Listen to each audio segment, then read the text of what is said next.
فالذين آمنوا به وعزروه ونصروه واتبعوا النور الذي أنزل معه أولئك هم المفلحون. صدق الله مولانا العظيم وصدق رسوله النبي الحبيب الأمين الكريم الرؤوف الرحيم.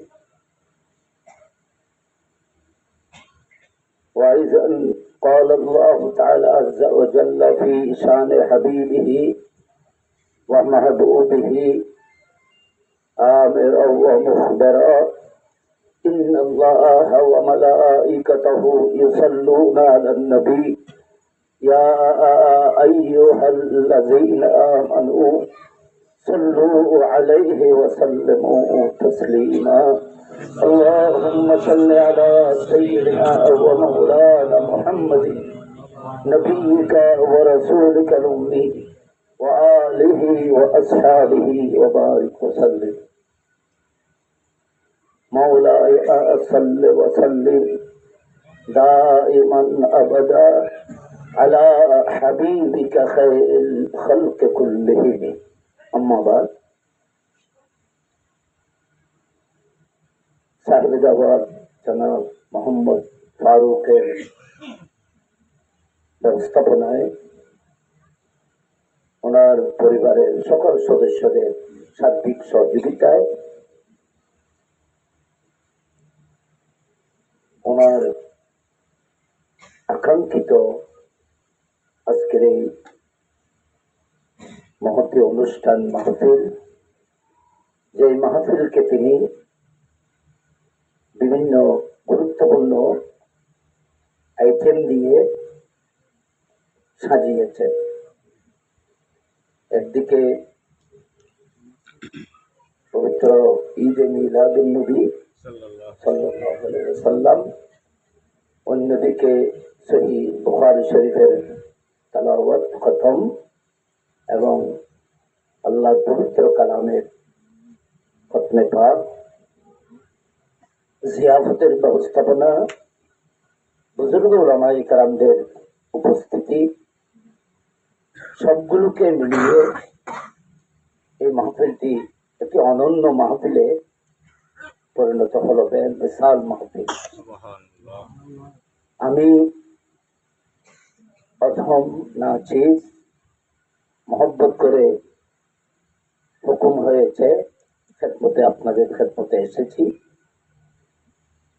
কিছু বলার, দোয়া করার জন্য নয়, বরং দোয়া পাওয়ার জন্য, দোয়া নেওয়ার জন্য হাজির হয়েছি। দোয়ার কাঙ্গাল হয়ে আমি শুকর আদায় করছি সাহেব দাওয়াতের মোহাম্মদ ফারুক। উনি অনেক টাকা পয়সা খরচ করেছেন, বিশেষ করে এখানে আজকে সহিহ বুখারী শরীফে আমি শ্রেষ্ঠ মুহাদ্দিসিন কেরামদেরকে দেখতে পাচ্ছি, যাদের উপস্থিতি, যাদের হাজিরি সাহেব দাওয়াতের কাঙ্ক্ষিত স্বপ্নকে পূর্ণ করার জন্য বড় উসিলা হবে। এ ধরনের বড় বড় বুজুর্গ উলামায়ে কেরাম যারা দ্বীনের, মিল্লতের, মযহাবের 24 ঘন্টা খেদমতের মধ্যে নিয়োজিত, এই ধরনের বুজুর্গ উলামায়ে কেরামকে এখানে দাওয়াত করা হয়েছে, ওনারাও সময় দিয়েছেন। আমি প্রথমে সাহেব দাওয়াতের শুকর আদায় করছি, ওনার এই উদ্যোগকে সুস্বাগতম। ওনাকে যারা পরামর্শ দিয়েছেন, উৎসাহিত করেছেন, বিশেষ করে আমার ভাই আবু তালেব, ওনাকে অনেক বড় আমরা সুসংবাদ দিচ্ছি, ধন্যবাদ দিচ্ছি। একজন মানুষকে উনি সুন্দর দিক নির্দেশনা দিয়েছেন এবং শুকর আদায় করছি এই বুজুর্গ উলামায়ে কেরামদের, যারা মূল্যবান সময় দিয়ে সাহেব দাওয়াতের মকসদকে পূর্ণ করার জন্য সহযোগিতা করেছেন। কোটি বিলিয়ন টাকা থাকলেও এই উলামায়ে কেরাম না থাকলে সহিহ বুখারী শরীফ কে পড়বে? একটা আরেকটার সাথে লাজে মজলুমের মতো। ওলামায়ে কেরাম যদি না থাকে তো সহিহ বুখারী শরীফকে পড়বে, ওনার আর কাঙ্ক্ষিত এই স্বপ্নকে বাস্তবায়িত কে করবে? সুতরাং যারা ওলামায়ে কেরামরা মূল্যবান সময় দিয়ে এখানে এই বুজুর্গ বড় বড় আলেমদেরকে, এরা কোনো হাদিয়ার জন্য এখানে আসে না। সহিহ বুখারী শরীফ এমন একটা জিনিস, এমন একটি নিয়ামত, এমন একটি কিতাব যেটার নাম বললেই যত বড় আলেম হোক না কেন সে নত হতে বাধ্য হয়। কারণ ইমাম বুখারীর এহসান সকলের উপরে আছে। বুখারী শরীফের মাধ্যমে ওনার যে এহসান জাতির উপরে, সবচেয়ে বেশি এহসান আলেমদের উপরে। ইসলাম বা মুসলিমের উপর তো ওনার এহসান আছে, কিন্তু সবচেয়ে বড় এহসান আলেমদের উপরে। সেই জন্য যে কোনো আলেম সহিহ বুখারী শরীফের কথা শুনলে কথা দিয়ে কত দেবে এটা বলে না, ছুটে আসে। অনেক জায়গার মধ্যে সহিহ বুখারী শরীফ পড়ে গাড়ি ভাড়া বসে হাদিয়ে জানা দিচ্ছে, এটা গাড়ি ভাড়াতে চলে গেছে। বুখারী শরীফ এমন একটি নিয়ামত। আজকে সাহেব দাওয়াত এখানে দুবার বুখারী শরীফের ব্যবস্থা করেছেন। প্রথমে ব্যবস্থা করেছেন একটি সন্তানের জন্য, মকসদ পূর্ণ হয়েছে। আজকে তার শুকর আদায় করার জন্য আকিকা হিসেবে আবার সহিহ বুখারী শরীফের ব্যবস্থার জন্য হুজুর পরামর্শ দিয়েছেন। আল্লাহ পাক ওনার এই উদ্যোগকে, এই মহব্বতকে আল্লাহ পাক কবুল করুন।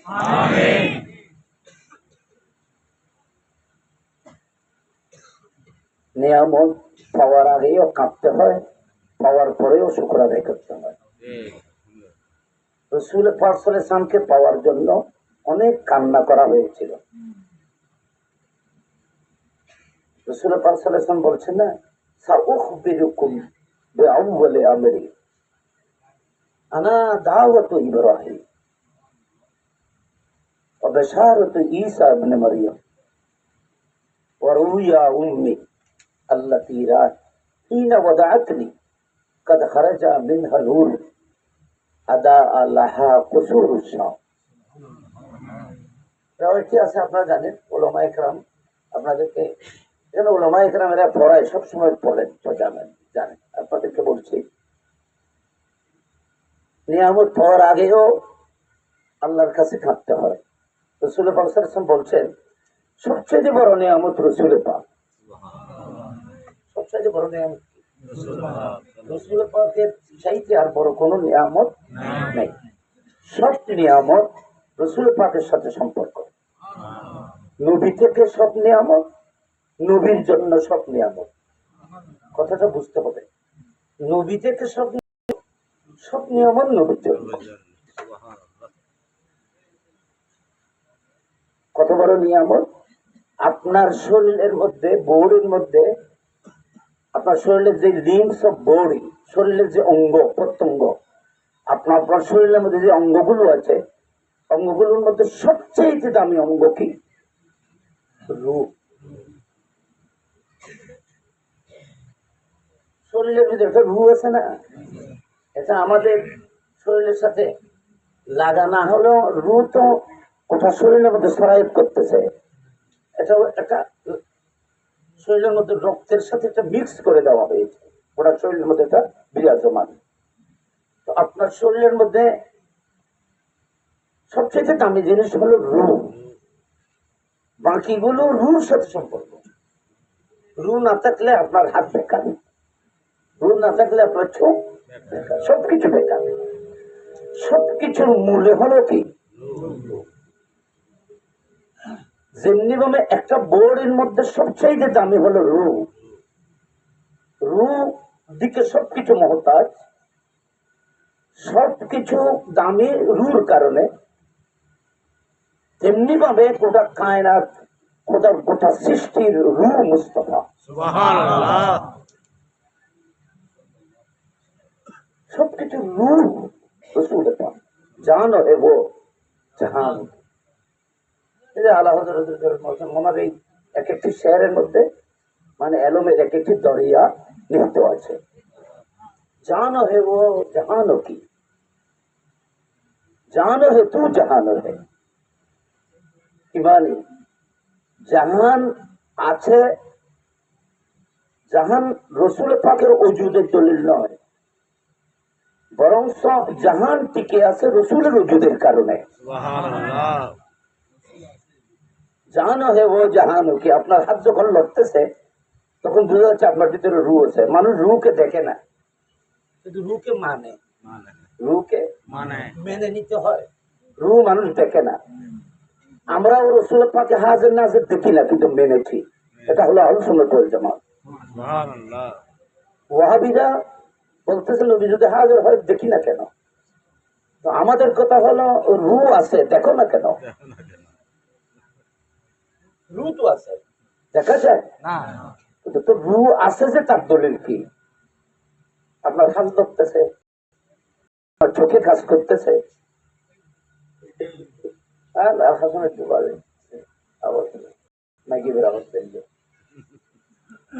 রু কাজ করতেছে।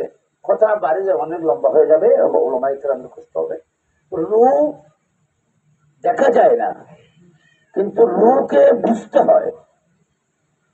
সূর্য, চন্দ্র, কায়নাত, বিশ্ব, সমুদ্রের জোয়ার ভাটা, জমিনের উদ্ভিদের বাদল, গোটা কায়নাত নিজাম মোতাবেক চলতেছে।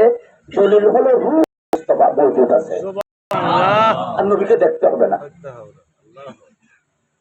একটি দানা যেমন একটি গাছের সমস্ত ফলের মধ্যে বিরাজমান, একটা দানা রুই যায় এটা আর ভাই আছে তার বুঝতে না, বেশি রুই যায় বেশি ভেতরে একটা লতই লতাই গেল তুমি হাজার হাজার বেশি হাজার হাজার বেশি বিয়া কোন ওই বেশি সম্পর্ক আছে। এবার তোর যদি কানেকশন লেস হয়ে যাবি, গোড়ার তো যদি খাটাই দিও লত মরে যাবি, তুই ব্যাগি পড়বি। রসুল পাক সাল্লাল্লাহু আলাইহি ওয়াসাল্লামের যে আসলুল কায়নাত, তিন কথা কোন কথা আছে, তিন আলেমন ছাড়া অনেক বুঝতেন না। ইন্নামা আমরুহু ইজা আরাদা শাইয়ান আন ইয়াকুলা লাহু কুন ফায়াকুন। আয় আলমানা বেচারা দেখি যে তালাই ওগো সিয়ন গো কথা কই বেশি দেরি ভিতর বলতা আই প্লিজ এর বসো। ইন্নামা আমরুহু ইজা আরাদা শাইয়ান আন ইয়াকুলা লাহু কুন ফায়াকুন। ইন্নামা আমরুহু আল্লাহর এক হুকুম, প্রথম হুকুম। ইন্নামা আমরুহু ইজা আরাদা, যখন এরাদা করেছিলেন কোনো কিছু বানাইতে, সর্বপ্রথম আল্লাহ কুন বলেছিলেন। আয়াতের তর্জমা যে এনে অনেক লফজি তর্জমা করলে মফহুম বুঝতে বুঝা দিত না। ইন্নামা আরাদাল্লাহু, ইন্নামা আমরুহু, আমরুহু মানে আমর মানে এখানে আল্লাহর হুকুম।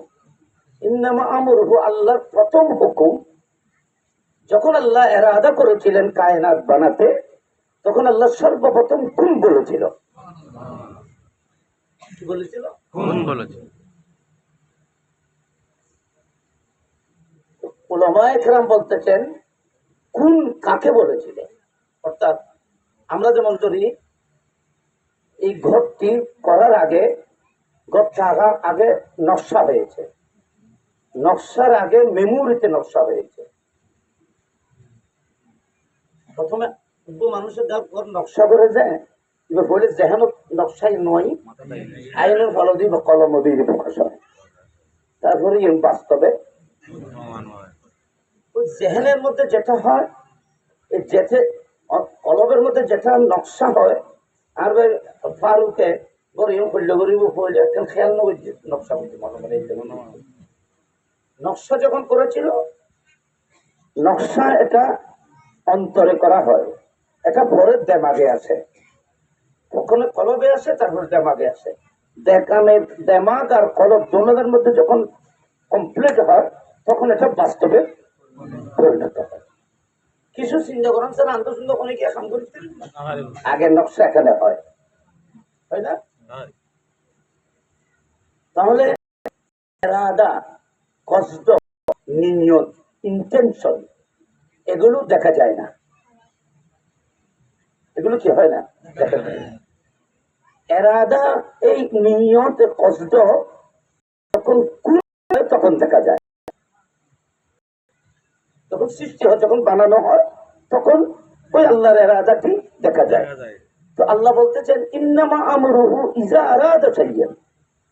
আল্লাহ রাব্বুল আলামিনের প্রথম হুকুম হওয়ার আগে আল্লাহ ইরাদা করেছিলেন।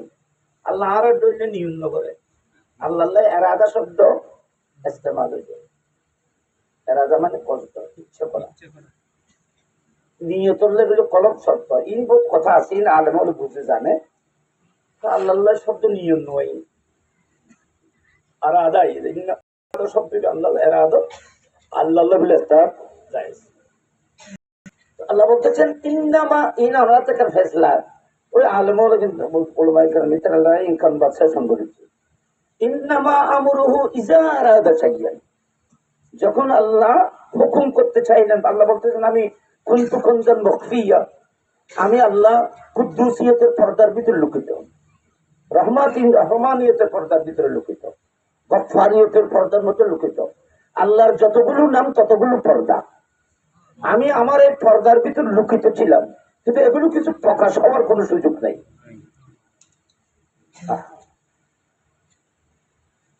ছিল না। তো আমি খেয়াল, আমার ইরাদা হলো আমি বিশ্বের মধ্যে আমি খোদার রহমানিয়তকে বিকশিত করব, আমার গফুরিয়তকে বিকশিত করব। আমি যে একজন মহান সত্তা, আমার এই জাতকে, আমার শক্তিকে বিকশিত করার জন্য আমি ইরাদা করেছি। ওই আল্লাহর একবুতের ইরাদা, ইরাদা ওই যে এই উপর নূর বানাই ফেললে ইরাদা।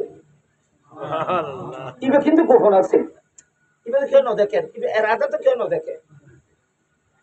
আল্লাহ আল্লাহ বলতেছে আমার সর্বপ্রথম ইরাদা, আমি খোদার কুদরতের দিলের মধ্যে যে নকশাটি, যেটা বানানোর জন্য আমি ইরাদা করেছিলাম, এটা নূরে মুহাম্মদ। সুবহানাল্লাহ, নারে তাকবীর, নারে রিসালাত, নারে গাউসিয়া, ঈদে মিলাদুন নবী, জিন্দাবাদ। এটা নূরে মুস্তাফা। সেজন্য রাসূল পাকের মরাহেল, খিলকতের মরাহেল অনেক। যেমন প্রথমে রাসূল পাক সাল্লাল্লাহু আলাইহি ওয়াসাল্লাম পৃথিবীতে যে নবী এসেছেন, এটা বেলায়েতে মুস্তাফা, এটা বেলায়েতে জহুরে বশরিয়ত, এটা জহুরে বশরিয়ত, জহুরে বশরিয়ত। আলেমুল উলামায়ে জানেন জহুরে বশরিয়ত নয়তো রাসূল পাকের নূরে মুহাম্মদী, খিলকতে নূরে মুহাম্মদী, আবার জহুরিয়তে, জহুরে নূরানিয়তে মুহাম্মদী, এগুলো আলাদা আলাদা জিনিস। আবার বেলায়েতে মুহাম্মদী, জহুরে বশরিয়ত, এটা হলো বেসতে মুহাম্মদী, জহুরে নবুয়ত। এগুলো স্তর আছে, ইন্ন বুঝিলি বুলানে দিবি। তো আল্লাহ বলতেছেন এখানে একটা মজার কথা, আল্লাহ বলতেছেন আমি আমার এই জেহেনের মধ্যে ওই যে নকশাটি, ওই যে নারা গরর নকশা করিলাম জেহেনের ভিতর, আল্লাহ বলতেছেন আমি আমার কুদরতের দিলে যে নকশাটি করেছিলাম, এটা সূরতে মুহাম্মদী, আমার মাহবুবের নূর। সুতরাং এই নূরটিকে বানানোর জন্য সর্বপ্রথম আমি আল্লাহ এই কাজ করেছি, কুন নকশা এখানে করেছি, কুন করেছি, ফাসারা মুহাম্মদ। ইয়ানা দলিল কি, ইয়ানা দলিল কি এই নালে মনে ইয়ানা দলিল লফজ কুন দুয়া বর্ণ দিয়ে গঠিত। একটা হলো কাফ, একটা হলো কি নুন। নুন। কাফ মানে কালাম, কাফ মানে কি কালাম, কালামুল্লাহি। আল্লাহ বলতেছেন আমার সর্বপ্রথম কালাম, আমার সর্বপ্রথম কালাম কাফ, আমার সর্বপ্রথম কালাম এটা হলো নূরে মুহাম্মদী। সুবহানাল্লাহ। সেজন্য কোরআন শরীফের আয়াত কিভাবে নাযিল হয়েছে দেখেন, কাদ জাআকুম মিনাল্লাহি নূরুন ওয়া কিতাবুম মুবিন। সুবহানাল্লাহ। এখানে কিতাব, কিতাব থেকে কাফ, নূর থেকে মুহাম্মদ। সেজন্য আল্লাহ কোরআন পাকে বলছেন কাদ জাআকুম মিনাল্লাহি নূরুন ওয়া কিতাবুম মুবিন। তো একটা প্রশ্ন আসতে পারে, ওখানে তো কাফ আগে, এখানে তো কাফ পরে, আয়াতের মধ্যে কাফ পরে এটাকে বলা হয় হলো তরতিবে নজুলি, আর একটা বলা হলো তরতিবে সৌল। তরতিবে নজুলি এটা উপর থেকে নিচে, কারণ সুদূর হয়েছিল, সেজন্য কালাম আগে হয়েছিল, নূরে মুস্তফা পরে হয়েছিল।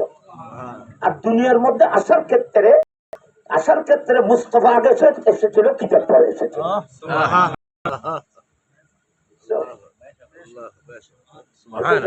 কথা শেষ নেই।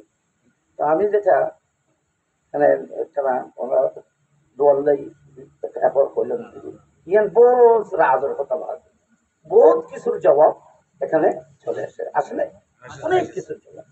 এই যে রসুল পাক সাল্লাল্লাহু আলাইহি ওয়াসাল্লামকে নূর মানে না, বা রসুল পাককে খিলকত মানে না, রসুল পাক সাল্লাল্লাহু আলাইহি ওয়াসাল্লাম আমার লোক আমি খুব ফাসারা মোহাম্মদ উমুদাম মিন নূরিন ফাসাজাদা।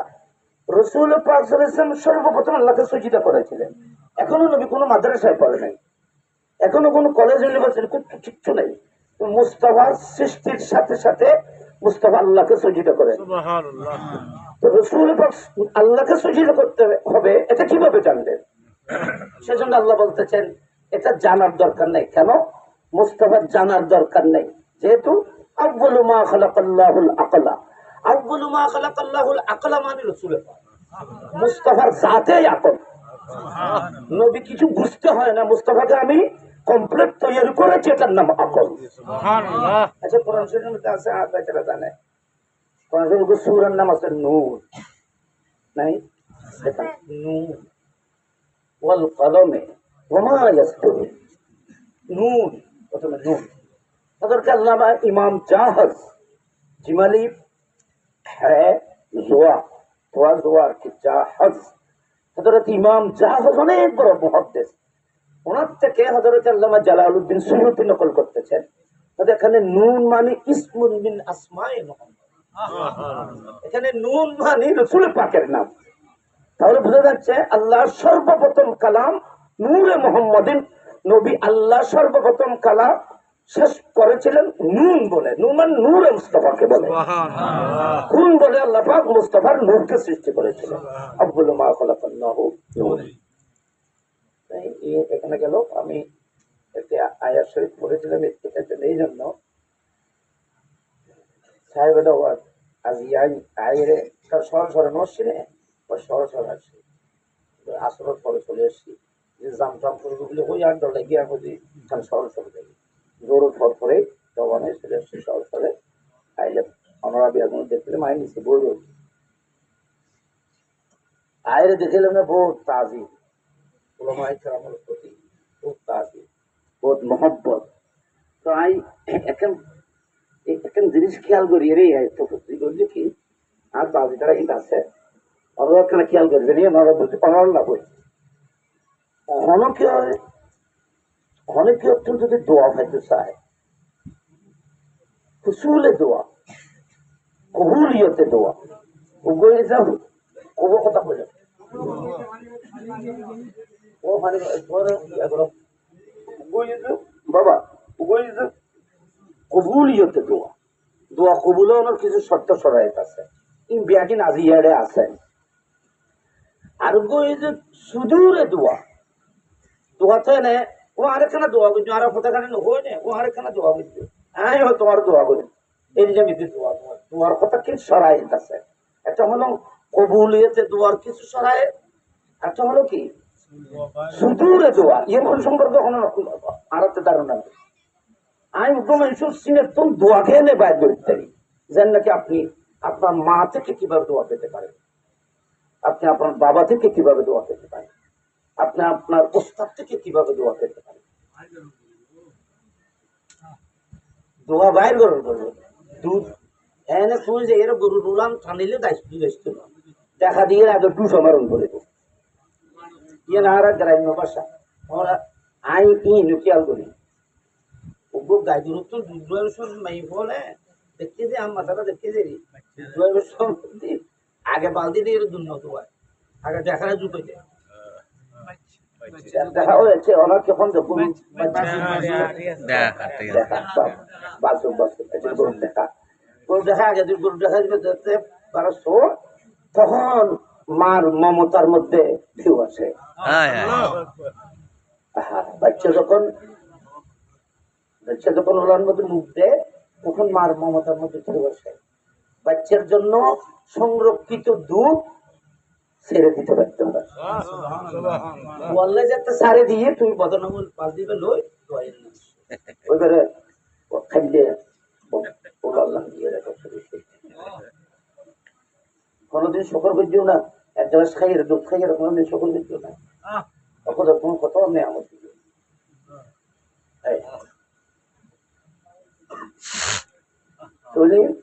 একটা হলো দোয়া করা কবুল, আর একটা হলো দোয়া বের করা। তো বের করার জন্য यहाँ पे আসেন बहुत ভালো লাগে। দোয়া বের করার জন্য ইমাম বুখারী বড় সুন্দর করে একটা বাপ বেঁধেছেন। এটা আমি দর্শক বুখারীর মধ্যে যা পড়াইছি এটা ছাত্ররা আশ্চর্য হয়ে গেছে, মানে এটা এই নোকটাটা কিভাবে ব্যবহার করে বাপু যা করতে তারা একটা বুখারী খুঁজছে, তারা পয়লা খন্ড খুঁজছে, তারা আছে বাবু আল্লাহুম্মা আল্লিমহুল কিতাব। ইমাম বুখারী বাপ বানিয়ে দেখি বাবু আল্লাহুম্মা আল্লিমহুল কিতাব, ইবাকে বাপ বললে ওকে দোয়ার অংশ। ইমাম বুখারী বাপ মানে বাবু আল্লিমহুল কিতাব। ইমাম বুখারী বলতেছেন বাবু, বাবু মানে তো আপনার বুঝলেন একটা পাঠ অংশ। আল্লাহুম্মা আল্লিমহুল কিতাব, এই আল্লাহ তাকে কিতাবের ইলম দিয়ে সিনাকে নূর করে দাও, আলোকিত করে দাও। ইবন আব্দুল্লাহ ইবনে আব্বাস ইমাম বুখারীর কাছে মুহাক্কিকিন হলে আপন আপন স্থানত ইমাম বুখারীর কাছে প্রশ্ন করল যে উনি কি বাপ বাঁধিলেন, দোয়ার অংশ দিয়ে কি বাপ বাঁধিলেন। তো ইমাম বুখারী তার জবাব দিবেন লাই অন্য বাবুদ গিয়ে অন্য মিকে গিয়ে অন্য মিকে এর দুবর আওয়ায়াত এই বাবুর উত্তাস হয়েছে। ইন বুখারী শরীফের আরেক অনন্য কিতাব পাই ইন বাপ বান্ধি যে কিতাব বলে এলো বাপ বান্ধি যে এর গঠন হয় কি হয়তো দোয়া ফাইবেল্লাই খ্যাং গরম করিব আয়ারে শুধু দোয়ান হয়ে যায় না, কিন্তু দোয়া বাইরে গেলে খ্যাং গরম পড়ে এই এনে বাবু ভিতর নিহিত আছে। তো অনেক হাদিস তো ইন নু আনন আর কি খড়া খদি নাই পড়ে আইন তুই এদুর ভরিয়ে বাদ দিতে তুই বুখারী গরম পড়ি ইমাম বুখারী বাপ বাদিও করে বাড়িতে বলে কি খতান বাবুল কেন মিলেছ রসুল পাক সাল্লাল্লাহু আলাইহি ওয়াসাল্লাম একদিন হাজত দিল, বাথরুম দূরে একটা তো ব্যবস্থা আছে, বাথরুম গিয়ে রসুল পাক আয়ের উজু হারাম করিব, স্বাভাবিক যেভাবে উজু হারাম করে এলে আয়ের করিব। রসুল পাক সাল্লাল্লাহু আলাইহি ওয়াসাল্লাম কোনো বাচ্চার কাউকে বলে নাই, কাউকে কিছু বলে নাই। রসুল পাক চলে গেছেন। ছোট্ট আব্দুল্লাহ ইবনে আব্বাস ছোট ছোট্ট, সে তার ছোট জ্ঞান দিয়ে সে অনুভব করতে পেরেছেন যে আমার নবী আসার সময় এখানে এসে পানি তালাশ করতে হবে, নিতে হবে, কষ্ট হবে, সুতরাং আমাকে না বললেও আমি রসুলের জন্য পানি আগে ভাগে নিয়ে রাখবো। সুবহানাল্লাহ সুবহানাল্লাহ, আমি পানি আগে ভাগে নিয়ে রাখবো। পানি তৈলে দিন পানি লে যাই আগে রসুল হাজত থেকে সেরে এখানে এসে উজু কালাম করবে, দেখতেছে রাস্তার মধ্যে মাঝপথে রসুল পাকের জন্য পানি সুন্দর করে তৈরি করে রাখা হয়েছে। রসুল পাক সেগুলো দেখে দেখে রসুল পাক, এটা ইমাম বুখারী আবার হাদিস নামতেছে দেখেন, ইমাম বুখারী দেখে রসুল পাক দেখে চিন্তা করতেছে এই ব্যবস্থাপনা কে করলো, আমি তো কাউকে বলিনি, আমি তো কাউকে ব্যবস্থাপনার জন্য বলিনি, এটা কে করেছে, আমার নবী বলেন এই কাজটি কে করেছে। তো এখানে যারা ছিল বলতেছে ইয়া রাসূলুল্লাহ আব্দুল্লাহ ইবনে আব্বাস করেছে। তো আমার নবী বলতেছে আব্দুল্লাহ ইবনে আব্বাসকে আমি ডাকছি এদিকে আসো, তাল ইয়া আব্দুল্লাহ দিয়ে দে দেখি ডাকিয়ারে ফানি কিল্লে একটু ক্যান জুজু ইনতিম জন্য হলো রাসূল পাক হযরত আব্দুল্লাহ ইবনে আব্বাসকে সিনের সাথে জড়িয়ে দিল। সুবহানাল্লাহ, জড়িয়ে মাথার উপর হাত দিয়ে বলতেছে আল্লাহুম্মা আল্লিমহুল কিতাব। আল্লাহ আব্দুল্লাহ ইবনে আব্বাসের সিনাকে কোরআনের খজিনা বানিয়ে দাও, ইলমের খজিনা বানিয়ে দাও।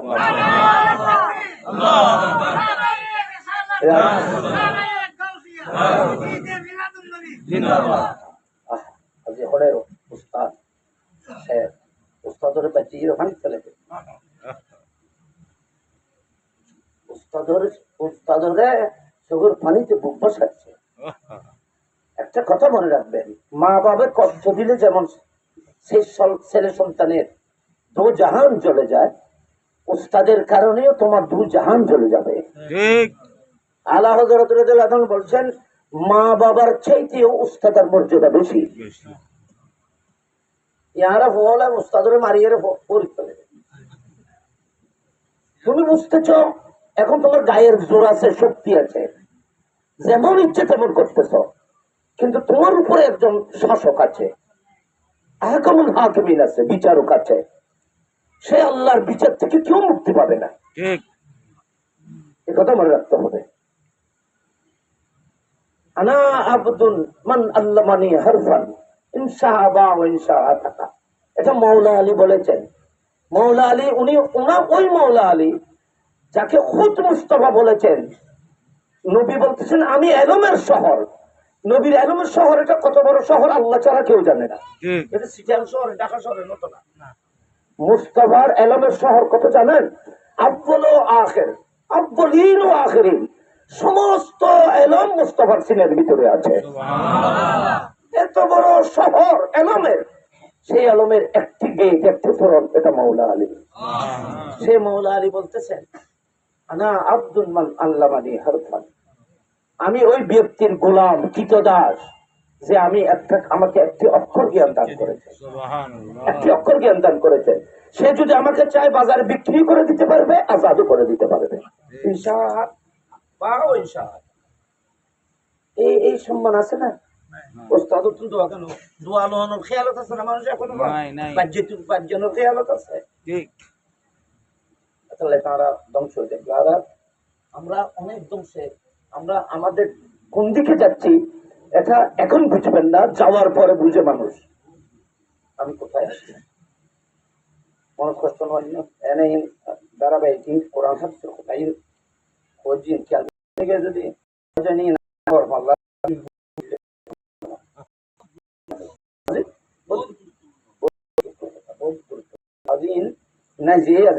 শেষ। আচ্ছা হয়তো প্রসঙ্গে নবী দেখেন, এটা একটা কাজ, এক বোধনে এক লোটা পানি, উজুর জন্য এক লোটা পানি, এটার জন্য মুস্তাফা কোনো অর্ডার দেয় নাই, হুকুম করে নাই। আর একটা কথা মনে রাখবেন, ইসলামের মধ্যে এমন কিছু আমল আছে যেগুলো হুকুম করা হয় না, মহব্বত করা হয়। হযরত আব্দুল্লাহ ইবনে আব্বাস রাদিয়াল্লাহু তাআলা যেটা করেছেন, যে কাজের কারণে মুস্তাফা সিনের সাথে লাগিয়ে দোয়া করেছেন, এটা মুস্তাফা হুকুম দিয়ে অর্জন করে নাই। হযরত আব্দুল্লাহ ইবনে আব্বাস মহব্বত আর তাজিমের কারণে করেছেন। সুবহানাল্লাহ, ঠিক না? তেমনি ভাবে মিলাদুন নবী রাসূল পাক অর্ডার দেওয়ার জিনিস না। তোমরা আমার মিলাদুন নবী করবে, আমার জন্য গরু জবাই করবে, আমার নামে এই করবে, এই সেই করবে, প্যান্ডেলিং লাইটিং করবে। এটা যদি নবী বলতেন, এভাবে যদি বলতো, তো মানুষ কি বলতো? দুশমনরা বলতো এই নবী তো নিজের কুর্সি ঠিক করার জন্য এসেছে, নিজের মিলাদ করার জন্য এসেছে। দুশমন শত্রুরা সেটা বলবে। সেজন্য উলামায়ে কেরাম বলতেছেন মিলাদুন নবী, জশ্নে মিলাদ, এই জশন, এই সাজগোজ, এই খানাপিনা আয়োজন ব্যবস্থাপনা, এটা মুস্তাফা হুকুম করে না, এটা আশিক প্রেমীরা মুস্তাফার প্রেমের মধ্যে করে।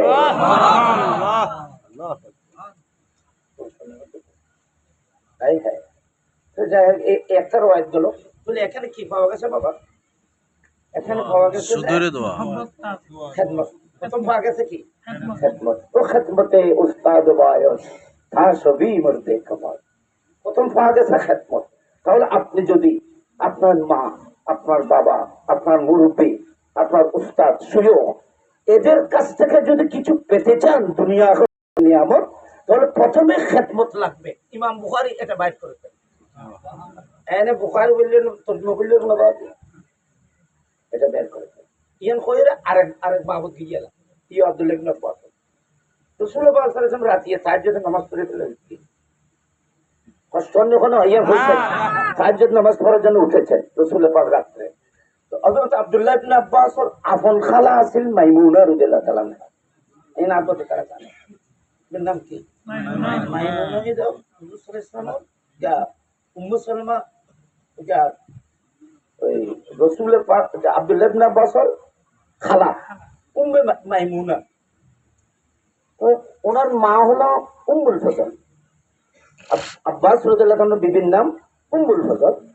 আব্বা আব্দুল্লাহর বাপ মায়ের নাম আর কি। ওনার আপন বোন মাইমুনা রাসূল পাক সাল্লাল্লাহু আলাইহি ওয়াসাল্লামের সাথে ওই হজে যাওয়ার সময় হজরতের বেলার সময় ওখানে শাদী হয়েছে। তো আব্দুল্লাহ ইবনে আব্বাস বলতেছেন আমি যেহেতু ছোট হয়তো আমার নবী কিভাবে নামাজ পড়ে সেটা দেখার জন্য আমি মাইমুনা খালার ঘরের মধ্যে গেলাম। সুবহানাল্লাহ। কারণ আজ সুরজ একটা রুমের ভিতরে তো একটা হচ্ছে গেলাম বোকার শরীর বাবু বললে মায়ের খোঁজে একখান দিছে না একখান দিছে না মায়ের খোঁজে হাতের জমি দুশু গেলাম ওখান দিয়ে করি রসুল পাক সাল্লাল্লাহু আলাইহি ওয়াসাল্লাম হুজুরের বিবি মাইমুনা লম্বাতে এরা এখানে আরাম করলে। রাত যখন গভীর হলো রসুল পাক আস্তে করে উঠে কেউ না জানে মতো একটি স্বর্ণের মহল একটি পাত্র যেখানে পানি রাখা হয়েছে সেই পানি থেকে উজু করলেন। উজু করে রসুল পাক নামাজের জন্য দাঁড়াইলেন। তাহাজ্জুদের নামাজ পড়তেছেন। আব্দুল্লাহ ইবনে আব্বাস বলতেছে আমি সবকিছু কারণ আয় তখন হুকুম দিতেন না যাই আয় তো গিয়েছি নবী রাতি বলছে নো সরি তো চাইলেন হয়তো আমিও আস্তে করে উঠিয়ে দেন নবী যে পাত্র থেকে উজু করেছেন যে সিস্টেমে আমিও সেভাবে উজু করলাম। উজু করে এখন নবী তো নামাজ পড়তেছে আমি কি করবো আমি আমি কেমন করবো কোন দিকে দাঁড়াবো এটা তো আমি মশলা মশাই এক থেকে মশলা জানে না আমি কিভাবে দাঁড়াবো তখন আমি আস্তে করে রসুল পাকের বাম পাশে দাঁড়াইলেন। বাম পাশে দাঁড়াইলেন বাম পাশে দাঁড়াইলেন। দাঁড়ানোর পরে রসুল পাক আমার ছোট্ট আব্দুল্লাহ ইবনে আব্বাস রসুল পাক বাম হাতে আমার খান ধরলেন। খান ধরে আমার ছোট্ট খানগুলোকে কসলাইতেছেন মানে খানরে খানরে আমার খুব ভালো লাগতেছে রসুল খান খান ধরে কসলাইতে কসলাইতে আমাকে টেনে ঘুরিয়ে ডান দিকে কারণ মুক্ত দিত ডান দিকে তিয়ম করে। আচ্ছা আর নবী দেখুন গুন্নি সুর বলি এবার অবহেলা না করে এবার মুক্ত মতো মানে ডান দিকে আমি দিয়ে করে মুস্তফা তো ওনাকে ডান দিকে এনে বড় মজার কথা ডান দিক থেকে ওদিক থেকে ঘুরিয়ে এদিকে ডান দিকে এনে দাঁড় করাইলেন। করানোর পরে আব্দুল্লাহ ইবনে আব্বাস রাদিয়াল্লাহু তাআলা আনহু মুস্তফা তো রসুল পাকের বরাবর করে ওনাকে দাঁড় করাইলেন। আব্দুল্লাহ ইবনে আব্বাস রাদিয়াল্লাহু তাআলা কিছু নেমে গেলেন। সুবহানাল্লাহ। নবীর নামতেও বলে নাই নামাইও নাই কিন্তু সে নিজে নিজে নেমে গেছে। নামাজ শেষ করার পরে আমার নবী বলতেছে এই আব্দুল্লাহ তোমাকে আমার ডান পাশে দাঁড় করাইলাম তুমি পিছনে কেন নেমেছ? হযরত আপনার তাজিমের জন্য। সুবহানাল্লাহ। ইয়া রাসূল আপনার তাজিমের জন্য আপনার সমানে সমানে দাঁড়ানোটা বেয়াদবি হবে সেজন্য নিচের দিকে নেমেছি তাজিমের জন্য। মুস্তাফা হাত রেখে বলতেছেন আল্লাহুম্মা আল্লিমহুল কিতাব। সুবহানাল্লাহ। আল্লাহ তুমি ওনাকে হিবরুল উম্মত করে দাও এলমের সাগর করে দাও। তাহলে কি বোঝা গেল? দুটি জিনিস একটা হলো খেদমত আর একটা হলো তাজিম। আপনি যখন আলেম ওলামার খেদমত করেছেন আলেম ওলামার খেদমত করেছেন তাজিম করেছেন দুটি আইটেম তুমি এখানে করেছো তুমি দোয়ার অধিকারী করেছো। আমি ওলামায়ে কেরামের খেদমত আপিল করবো অন্তর করে ফারুককে দোয়া করতেন ওনার বাচ্চা